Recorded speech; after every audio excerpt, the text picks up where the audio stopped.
Good morning, Your Honors. Good morning. My name is Paul Krogh. I'm here on behalf of the appellant plaintiff, Bill Charles, and with the court's permission, I would like to reserve 4 minutes for rebuttal, please. All right, sir. You may begin. The central issue in this appeal is whether the defendant has successfully demonstrated that the plaintiff, Bill Charles, is a voluntary, limited public figure for purposes of her defamatory comments about him.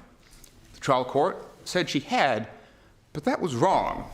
Mr. Charles did not intentionally acquire special prominence in an ongoing public controversy, something the law requires for that status.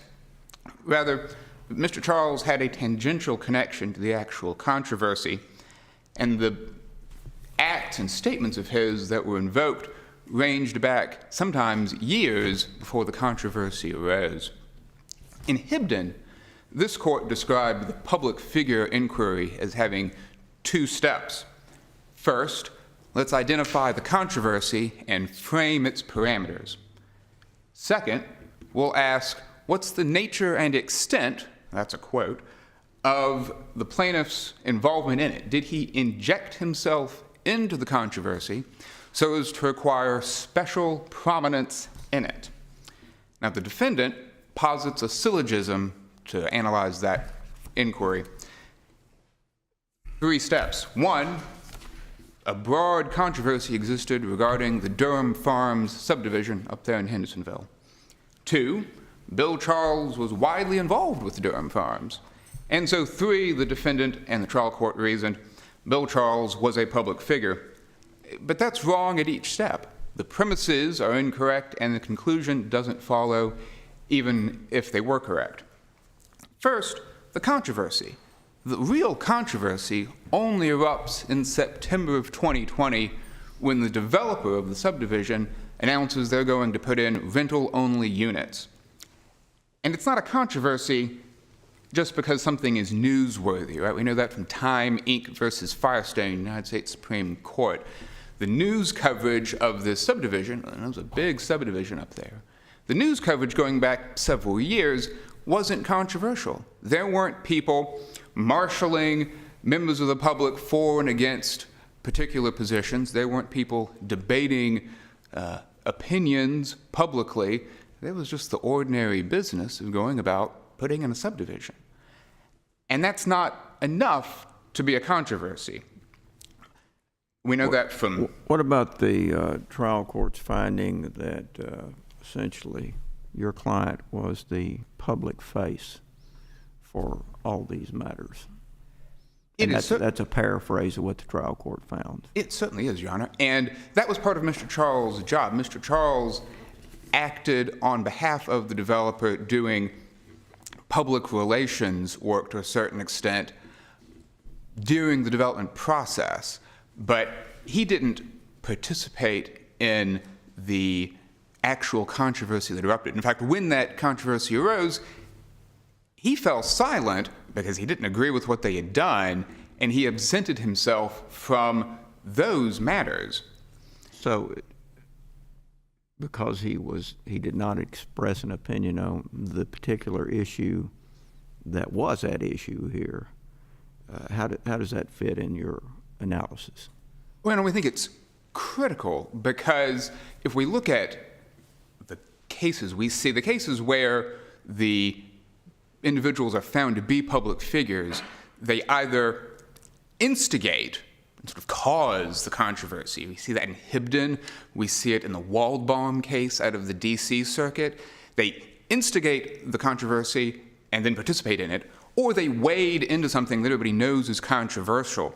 For instance, the Lehrman case with the racy Arthur, or the Uberez case from the First Circuit, 2011, with the big sugar magnates. Thomas Cooley, the law school that it becomes a prominent figure in the debate over law school graduation employment rates. They really get in and do the knife fighting, so to speak, on the issue. When we have figures like Mr. Charles, who have some public prominence next to the controversy, they're there, you can see them. In the Gertz case, Mr. Gertz was literally in the room where all the controversial events were taking place, but he didn't say anything.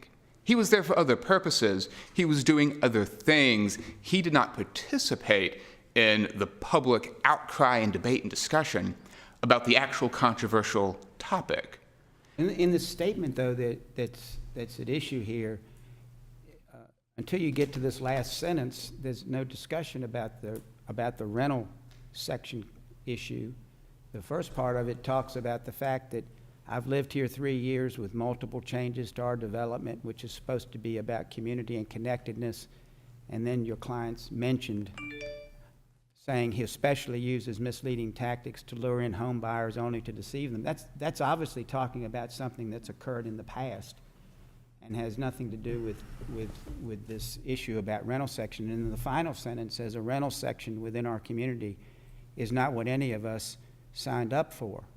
So you almost have to make that connection there between the two things. But the area where your client's being discussed is talking about essentially the fact that he has been the face of the community and that talking about things that have happened in the past, and then adds this issue about the rental section onto it.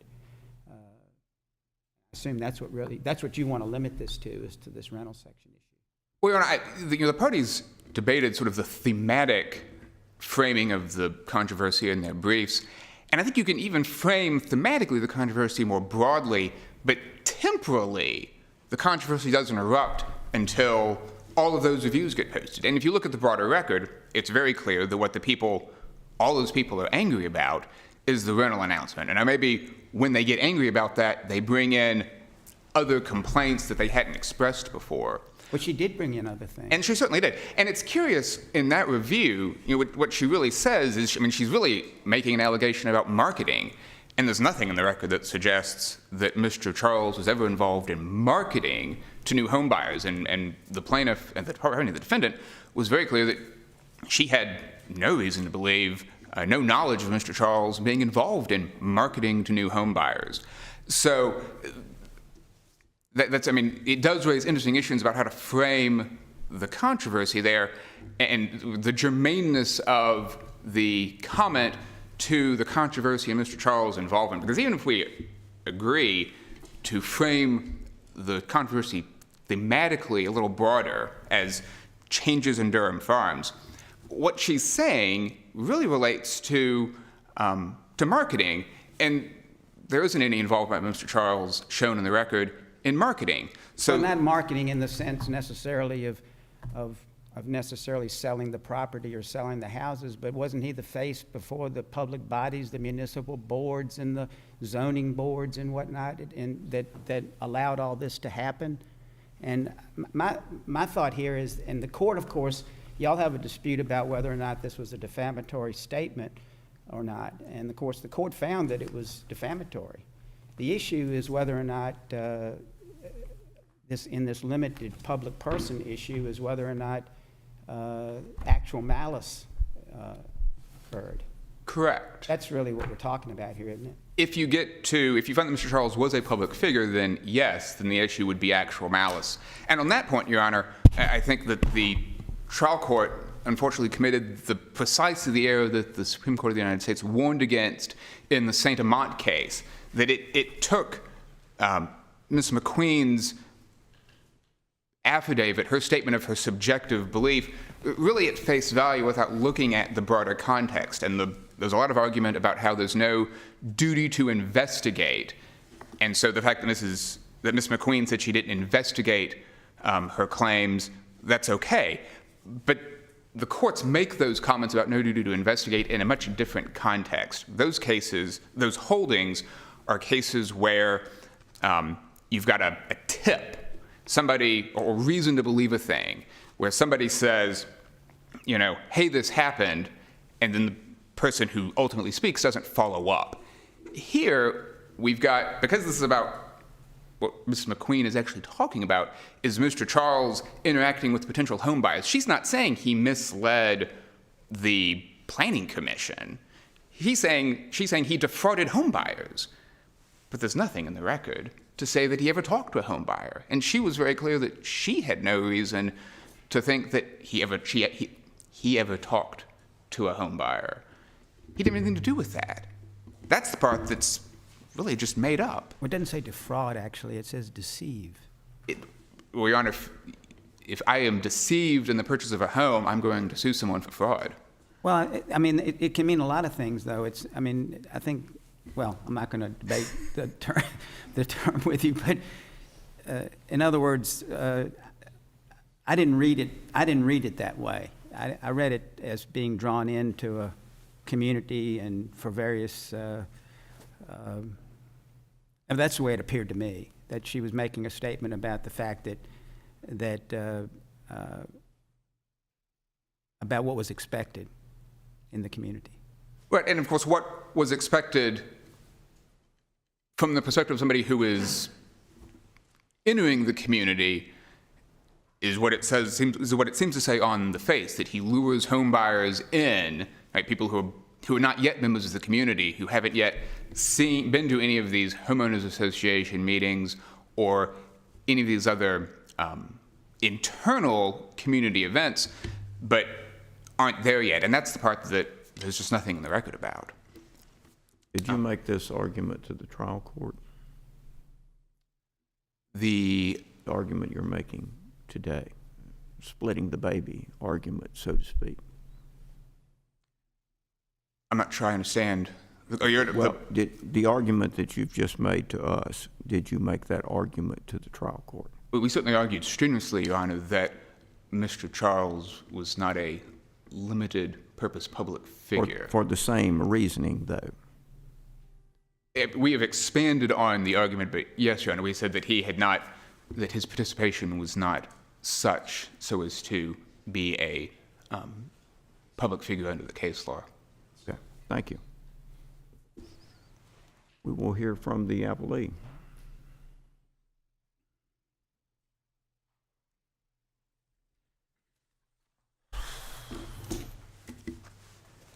Good morning, Your Honors. May it please the Court. Jay Harbison, along with Mr. Ron Harris from Neal & Harwell here in Nashville.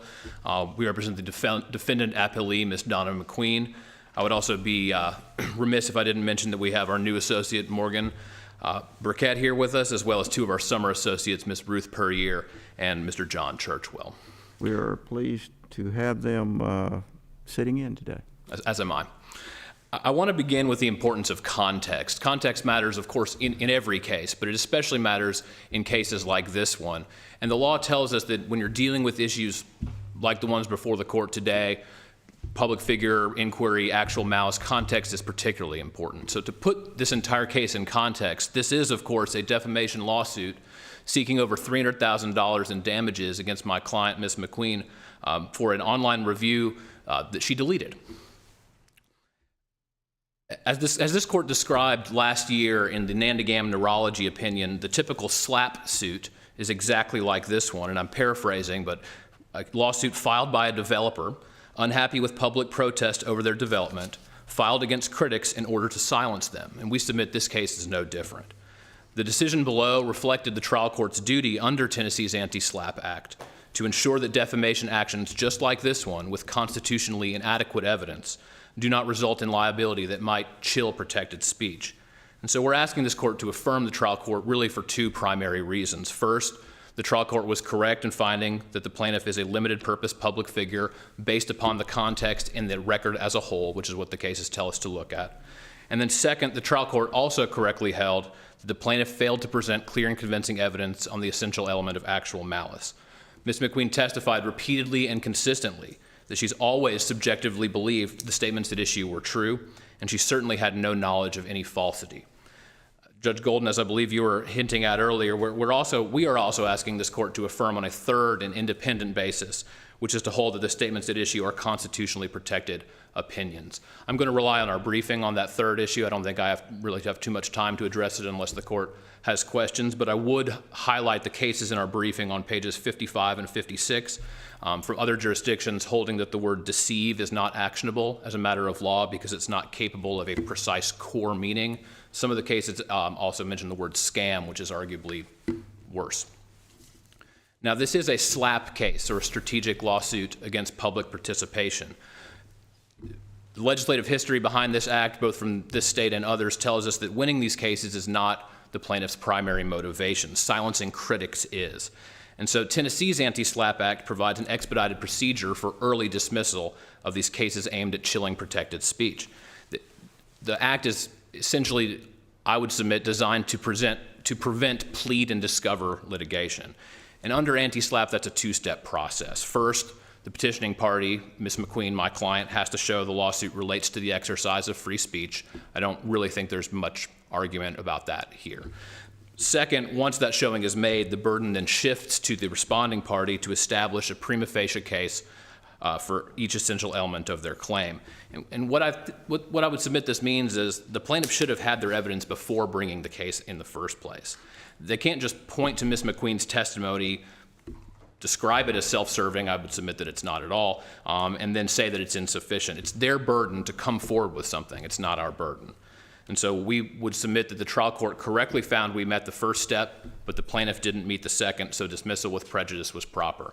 There's also an attorney's fees issue here, which I will address at the end of my argument, but fee shifting is mandatory under the statute. The purpose for that is to punish and deter plaintiffs from bringing cases exactly like this. I'm not going to dwell on the facts. I think the court has a good understanding of them, but a few highlights. Durham Farms is a master plan development, has over 1,000 lots. It's I believe, the fastest growing planned community in the state. Since its inception, the plaintiff has been the president, CEO, and registered agent of the Homeowners Association, or HOA. Curiously, Durham Farms is, of course, in Sumner County in Hendersonville. Plaintiff filed this case in Williamson County, where he lives. So he lives an hour away from this development, and for 7 or 8 years, I'm not exactly sure, he's been in charge of the HOA an hour away from where he lives. He also works for the developer, Freehold. He's spoken to the media multiple times, and he's been an advocate for zoning changes to the city council. As some of you have hinted at already, ever since Ms. McQueen purchased her home there, she's observed the plaintiff as the public face of Freehold, the developer.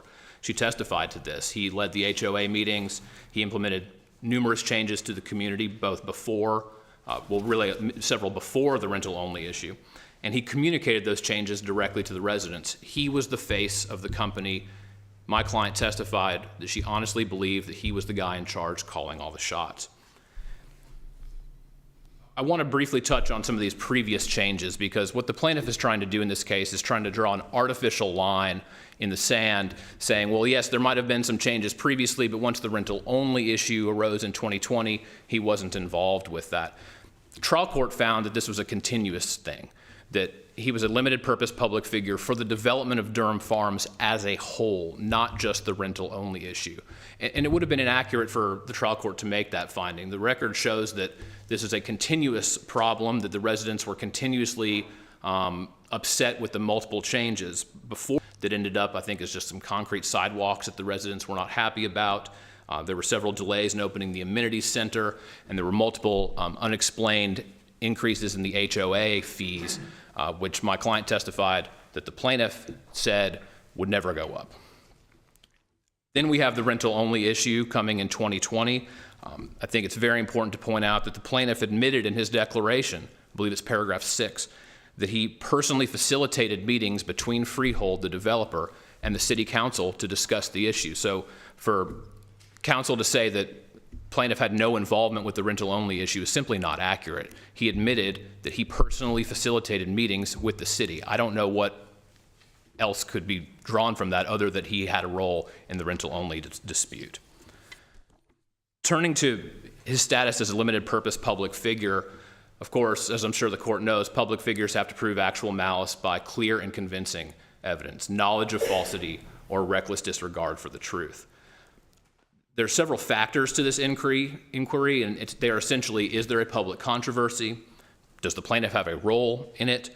And does the allegedly defamatory statement relate to it? I would submit that the record clearly establishes all three factors, although the cases tell us, and this is detailed in our brief, that these three factors are not dispositive of the inquiry. There can be others. Really, I think what the cases tell us is the court has to look at the totality of the circumstances and the record as a whole. Again, context matters here. Essentially, would a reasonable person conclude that the plaintiff put himself in a position to invite public attention and comment? And we submit that he did. Is there a public controversy? We submit that the record clearly shows one. The development of Durham Farms as a whole, both before and during the rental-only issue, was hotly debated publicly. It had foreseeable and substantial ramifications for both the residents, which is an identifiable section of the public, that's something the cases tell us to look at, as well as non-participants, the neighbors, the city of Hendersonville. These are the hallmarks of what makes a controversy public. The record shows us this happened before the rental-only issue and before Ms. McQueen posted her Google review. She testified that before this happened, during these changes in 2018, 2019, the community as a whole was upset about these unwelcome changes and, quote, not trusting of the plaintiff, his role in it, and what was going on in their community. Both her review and the other reviews, again, we have to look at the context of them. They mention this as well. They reference the multiple unwelcome ongoing changes. In fact, some of the online reviews don't even mention the rental-only issue at all. And so the record shows that it was about far more than just that. I would also be remiss if I didn't point out that in the proceedings below, plaintiff's counsel admitted on the record that this was a matter of public concern. So I don't think that that factor should really be up for debate. As far as the plaintiff's role in it, he purposefully tried to influence the development of Durham Farms and should have been realistically expected because of his position, because of his prominence, to have an impact on this resolution. Again, he was the HOA president, CEO, registered agent. He led the meetings. He communicated the changes directly to the residents. Again, once the rental-only issue came up, he facilitated meetings with the city council members to discuss it. And as you were just told, it was his job to do this. His participation was entirely voluntary. He got paid. No one forced him to advocate for freehold to the city council or speak to the media on its behalf. His participation was entirely voluntary. He was the mover and the shaper of the community's activities and developments. And I think it's worth pointing out that he was not some boardroom HOA president that got elected because he was popular with his neighbors and he decided that it would be a fun thing to do, and his real concern was getting the bills paid and getting the grass cut and things like that. He works for the developer. He lives an hour away. His role was active. It wasn't just some passive role. It wasn't tangential, which is, I believe, a word that was used a moment ago. Another factor that we look at here is effective channels of communication. I don't think that's really disputed. The record clearly shows that he frequently spoke to the media, city council, both publicly and privately. Finally, do the statements relate to the public controversy? I don't think there's really any dispute over that, but the issue, as I think the court was getting at earlier, is where are we defining this public controversy? Is it just the rental-only issue, or is it the broader continuum? And I would submit that it's the latter, and my client's online review clearly relates to that. She specifically mentioned both the multiple changes as well as the rental-only issue. And so for those reasons, I would submit that a reasonable person would conclude that the plaintiff put himself into the spotlight regarding the development of Durham Farms as a whole. In doing that, he assumed the risk that public attention and comment might turn to him. And so that's why the actual malice standard should apply here. And this is precisely the kind of case that the actual malice and public figure cases tell us is the typical situation where somebody should be held a limited purpose public figure. I would draw attention to some of the cases in our brief, pages 43 and 44, talking about HOAs. We cited numerous cases there. I would particularly draw attention to the Verna case out of New Jersey. And what Verna says is HOA presidents, and to be clear, I'm not advocating for a rule where HOA presidents are always going to be limited purpose public figures. I don't think that makes sense. Again, you have to look at the context, and here his role was active, not passive.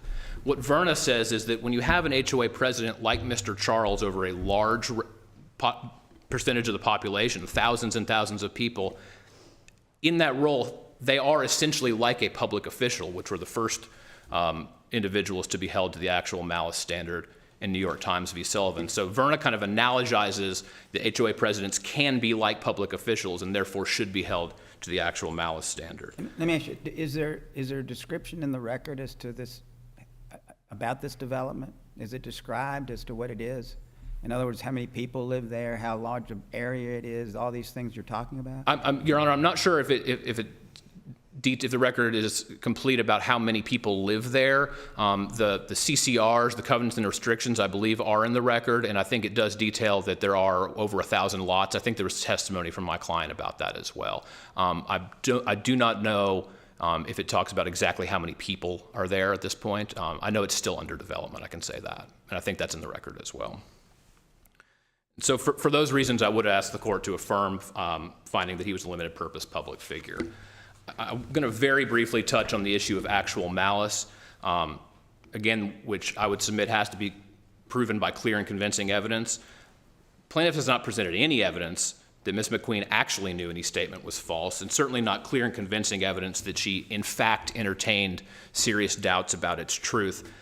She testified repeatedly and consistently that she honestly believed at all times that as the face of Freehold, the plaintiff was directly involved in the decision-making and overall strategy for the community, that he personally approved the multiple changes to the community, including the rental-only units, but also the other ones, and that she testified she honestly believed that he personally approved everything in the sales center. And she didn't come to this belief in a vacuum. She lived here. This was her community. She had seen the plaintiff there, spoken to him, believed that he was the guy in charge. There was some argument earlier about prospective home buyers and how my client said that she didn't know if if the plaintiff had any interaction with prospective home buyers. I believe we addressed this in a fairly lengthy footnote in our briefing. But what she said was, yes, she did not know whether the plaintiff talked to prospective home buyers because she wasn't a party to those conversations. But what she did say is that she honestly believed that he approved everything in the sales center. So it was reasonable for her to believe that he was involved directly in the sales to homes. She personally felt deceived by this. I see that I only have 1 minute left, and so I would briefly like to address an issue from their reply brief that I didn't have the opportunity to respond to yet, and that's the issue of attorney's fees in this appeal. In reply, they argued that we waived this issue by not specifically including it in our statement of issues. I would submit that waiver exists to prevent claims from being raised where the opponent has no opportunity to respond. That's clearly not present here. We included our fee request in our brief. It's in the table of contents, the summary of the argument, the conclusion. They can't really honestly pretend like they didn't know about it. The cases they cited also involve appellants, not appellees, and critically, those cases all involve discretionary fee shifting. Here, under anti-SLAPP, attorney's fees are mandatory. We're supposed to look at the act broadly to effectuate its purposes and intent, and so I think finding a waiver would go against the core purposes of anti-SLAPP. It would essentially de-remedy my client. And so for those reasons, I would submit that if this court affirms, it should also award attorney's fees incurred in this appeal. Right, thank you. Thank you, Your Honors.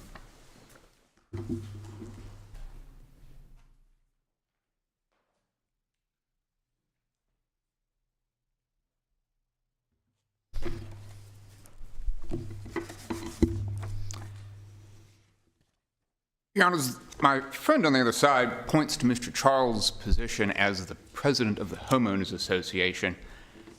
But the HOA wasn't involved in the affair at issue. The change that everybody got mad about, all the changes, honestly, that people got mad about, were done by the developer for whom my client works, but who my client is not.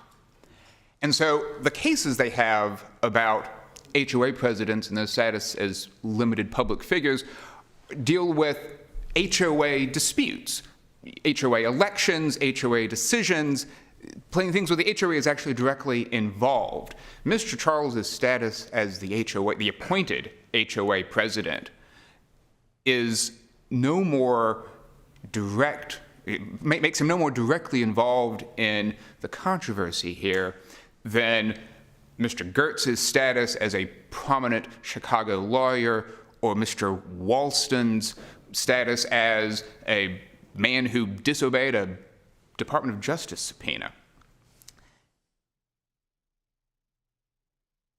In terms of the scope of this controversy, after the fact, people said that they were upset by numerous changes over time, but there's nothing in the record to show that there was a live controversy contemporaneous with those earlier changes, right? Something might happen and people might be a little irritated by it. I'm not sure I'm following what you're saying. Was there not a live controversy about the rental units? There was certainly a live controversy about the rental units. It erupts in September of 2020, and some of the comments people make in September and October and later on after that time, some of them say, well, there have been all of these changes. And people then start complaining about earlier changes that had been made to the subdivision as well. But the record is devoid of evidence that people were engaging in public debate about those things at the time. Now, they came out about them and tried to rally support for their position using those arguments after the controversy erupted. And a good example of this is the Trofulius case that we cite in our brief, the Minnesota Supreme Court, where there were a series of unfortunate run-ins at a hotel over a span of time. And people obviously were upset about this. But then at some point, people go public with these allegations, and that's when the controversy erupts. And the Minnesota Supreme Court there says, there wasn't a controversy back when the things were happening. The controversy erupts, and we start looking at it for purposes of this analysis when it becomes a public dispute. So respectfully, the record simply doesn't support the idea that Mr. Charles was involved in a controversy on a long timetable. Now, what really is the central case? The central case that my friend seems to have is this Dombey case out of Arizona, and he doesn't seem to engage much with a lot of the other case law.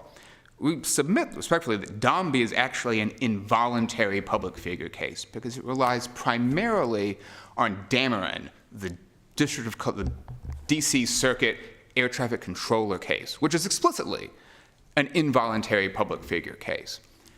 So the idea that Mr. Charles could somehow be made a public figure for something that happens later because of things he did earlier that were on different topics is not supported by the record.